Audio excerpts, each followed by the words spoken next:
Okay, back now with a messy celebrity divorce playing out in public. Yellowstone star Kevin Costner scoring a big victory in court after his wife filed for divorce.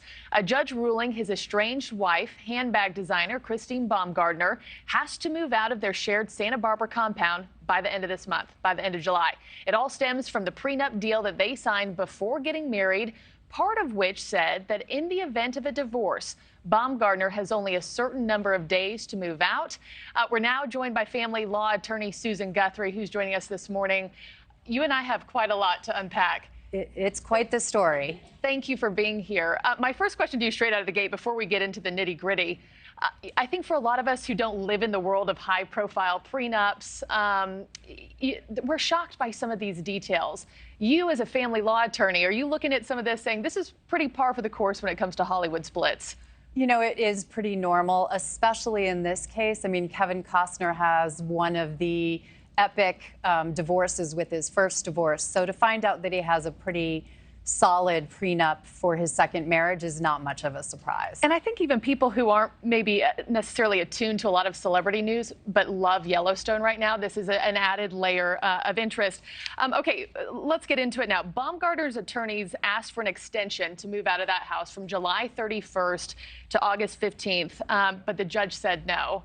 So does this ruling mean the judge will be inclined to uphold that prenup as valid? It seems like it, because there's a hearing actually scheduled next month that is going to determine the validity of the prenup. But to have enforced one of its provisions already does certainly seem like the judge is leaning that way. Okay. And then the other thing is she was asking for $250,000 a month in child support. And you and I were just talking before we went live that you're finding out all these new details, expenses she's paid on plastic surgery, construction jobs, attorney's fees.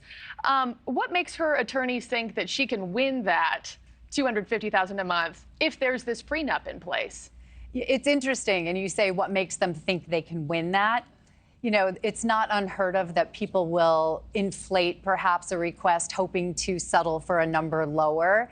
The real question here, if the prenup's upheld and presumably waives off on alimony for her, it's really what the expenses of the children are. And so I think what Costner's attorneys are objecting to is that she's included so many expenses, such as those plastic surgery expenses, et cetera, for herself, not for the children. And I mean, are there other cases where people have won that kind of amount of money for the children? I mean, what kind of costs would $250,000 a month truly cover for childcare expenses? A lot of people watching this segment are like, I don't understand that. The math makes sense. Well, they're thinking they certainly could make a go of it on that. Well, it's not really based, child support isn't really based upon the expenses entirely. It's also based upon the income of the parents. And of course, Kevin Costner has extraordinary income, but it's still limited. I think that his attorneys have calculated child support at about $120,000 a month.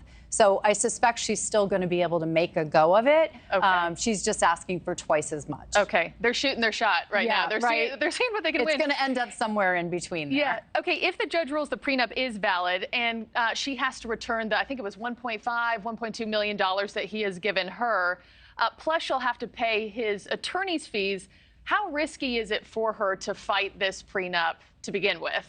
You know, I think she was probably looking at it as based upon his overall fortune that she estimates to be about, I think, $600 million or something like that.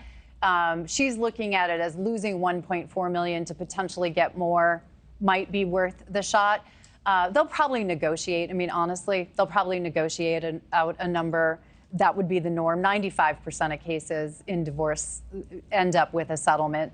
So it is a risk. And she really, you know, is putting it on the line. She'd have to pay his attorney's fees as well. And I happen to know Laura Wasser's not cheap. Oh, I can't even imagine the money going into this. And last, just a few seconds left here. This obviously is garnering a lot of public attention because people love him, especially right now. How does that kind of influence the case at all?